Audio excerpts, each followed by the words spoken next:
Jammu railway station taxi operator union के प्रधान देवेंद्र चौधरी द्वारा आयोजित प्रेस वार्ता में हाल ही में शुरू हुई वंदे भारत एक्सप्रेस को लेकर मिश्रण प्रतिक्रिया सामने आई है। उन्होंने इस आधुनिक ट्रेन सेवा का स्वागत करते हुए कहा कि इससे यात्रा सुविधाएं बेहतर हुई हैं और लोगों को तेज व आरामदायक सफर मिल रहा है।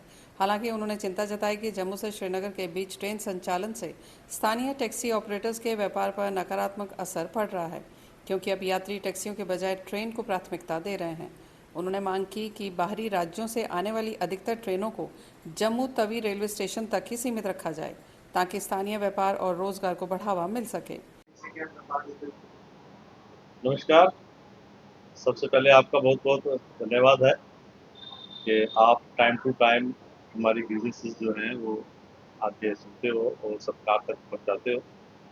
मैं ये कहूँगा कि ट्रेन की कनेक्टिविटी कश्मीर से जुड़ना कोई हमें चुभ नहीं रहा।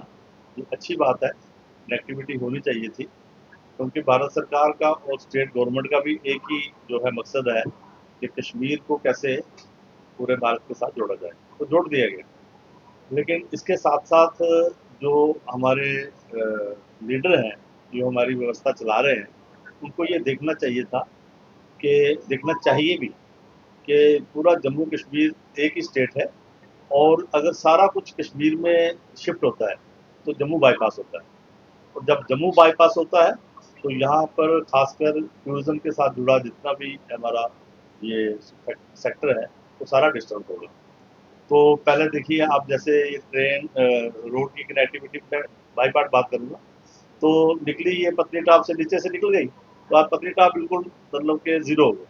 इसी तरीके से अब ट्रेन जो है, जब ये निकल जाएगी यहाँ से सीधा श्रीनगर के लिए, तो जम्मू टोटली बाईपास हो गया। जम्मू में अब हमें एक ही काम है कि खाली लिफाफे जो है इकट्ठे करने हैं या खाली बोतल इकट्ठी करनी है। कारोबार के हिसाब से जो लोग बहुत खुश हो रहे थे कि कनेक्टिविटी कश्मीर में बन गई है, उनको ये भी पता होना चाहिए कि पठानकोट की क्या हालत होगी थी जब ट्रेन जम्मू आई थी। लेकिन पठानकोट उस समय इसलिए सरवाइव कर गया कि उसके साथ हिमाचल था, जिस वजह से जो है जम्मू कश्मीर की तरह मतलब कि पठानकोट भी डिस्टर्ब हुआ। और मैं समझता हूँ कि अभी सरकार को ट्रेन्स बढ़ानी चाहिए। प्लेटफार्म यहाँ पर खुले हैं, एक प्लेटफार्म उन्होंने चला दिया है। अगर यहाँ प्लेटफार्म बने हैं तो यहाँ पर ट्रेनें कम से कम 25-30 बढ़नी चाहिए, ताकि जो हमें घाटा पड़ेगा ट्रेन से जाने से उसकी पूर्ति हो सके। और मैं समझता हूँ कि इसको जल्दी से जल्दी शुरू करना चाहिए, जितनी भी ट्रेन ज़्यादा से ज़्यादा जम्मू के साथ कनेक्टिविटी इनकी जुड़े ट्रेनों की, क्योंकि प्लेटफार्म अब बढ़ गए हैं। पहले तो ये था कि 3 ही प्लेटफार्म है, अब तो 7-8 प्लेटफार्म हो गए।